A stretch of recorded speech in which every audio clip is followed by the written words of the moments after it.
Shannon Gundy, welcome to our interviews for the Living History Project for PCACAC. Thank you for having me. I know what you're doing at College Park right at the moment, but tell us a little bit about how you got started along a path that brought you into a long career as a professional admissions officer. I don't think I'm different from many other people. I had no idea that this is what I wanted to do when I grew up. I sort of lucked into, and I say lucked into because it really was a blessing that I found this career. I was simply looking for something that I thought would be challenging and kind of fun. And through an ad in a newspaper, I found an admission counselor position, and I didn't even know that the field truly existed. I applied for the job, got the job, and have loved it ever since. Was that with Barbara Gill? Actually, I started at College of Notre Dame in Baltimore. You did? Okay. So I was there for a few years, and I loved admissions. I wanted to be someplace that was larger and more challenging. So I ended up then, I went from College of Notre Dame to University of Maryland. And I've been there for 23 years. Oh my goodness, right. I'm just going to jump to a different question that I was going to do later and ask you, in a really large institution with a huge volume of applicants to deal with and so forth, there are a lot of obvious challenges that you have to deal with that those of us in smaller institutions haven't. But looking into the next 5 or 10 years, what do you see coming in the way of change that's going to impact the environment where you work, things that you're concerned about, things that you think are positive? The thing that concerns me most, and I don't know if it's the case that it's because it's in the news lately, this is one of the hot button issues that's going on, is really people questioning the value of a college education. It really hits me where I live that you could possibly think that college isn't important when you look at the employment numbers of people who go to college versus those who don't go to college, when you look at income levels for people who go to college versus those who don't go to college. It really troubles me that people could possibly think that college isn't important, and it isn't a path that people should be pursuing.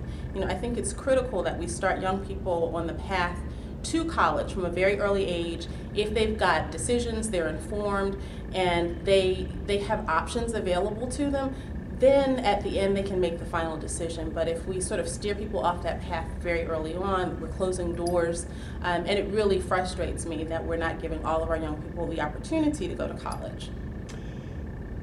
It strikes me that the changing demographic and socioeconomic makeup of our college-bound population is maybe a tide running in the opposite direction of some of the funding issues for higher education.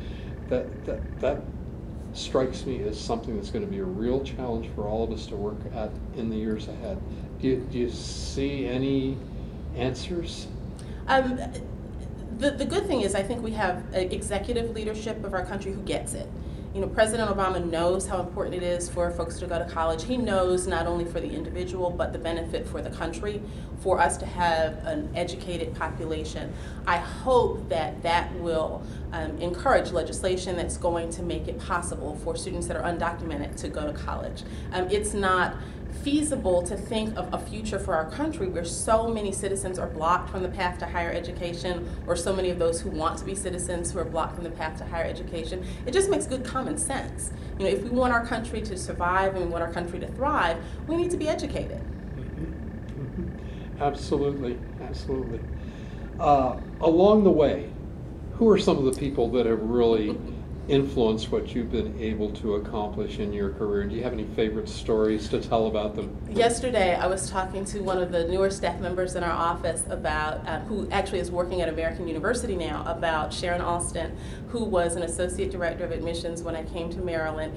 And the very first time, and probably one of the few times when I got in trouble at work, was something that Sharon dealt with. I was a young admission officer who was really enthusiastic, really burning with desire to move things, make things happen, and had really good ideas that I thought were appropriate and just really didn't know what to do with them. And Sharon had to rein me in a little bit. She did it in such a beautiful way that she let me know that my ideas were valuable and important ideas, but there's a way to go about presenting information where you're not being offensive, when you're not hurting people's feelings who are working really hard to do their jobs, And watching the beauty that she possesses in terms of her manner and being able to convey really important ideas in such a gentle way really taught me a lesson. And I've had the opportunity to work with a number of people like that who've told me that sometimes force isn't the way. You have to be honest and open, but you have to listen to people, you have to hear people, and you have to know the people that you're dealing with so that you can talk to people in a way that they'll actually open up and hear you.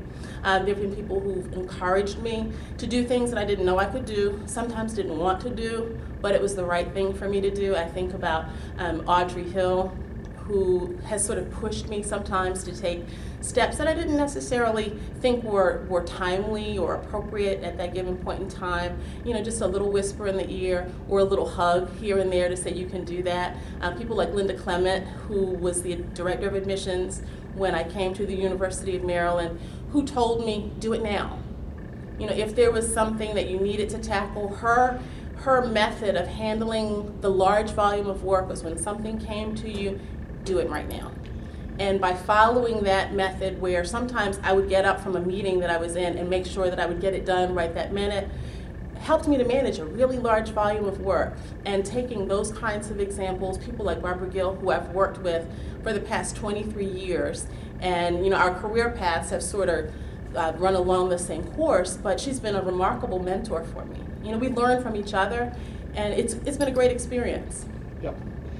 Interesting that we both have connections to American University. One of my deans during the time I was there gave me one of the best bits of advice in my career after a very confrontational session with a parent, and I went in to vent to her, and she looked at me and said, just remember, in those situations where you absolutely know that you as a professional are right and the person on the other side of the table who's arguing with you is wrong, always leave that person a little narrow path to retreat on gracefully when the light dawns on them.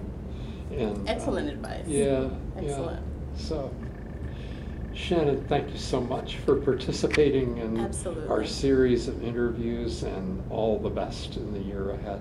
Thank you. I'm honored to have been able to do this. Thank you. Thanks.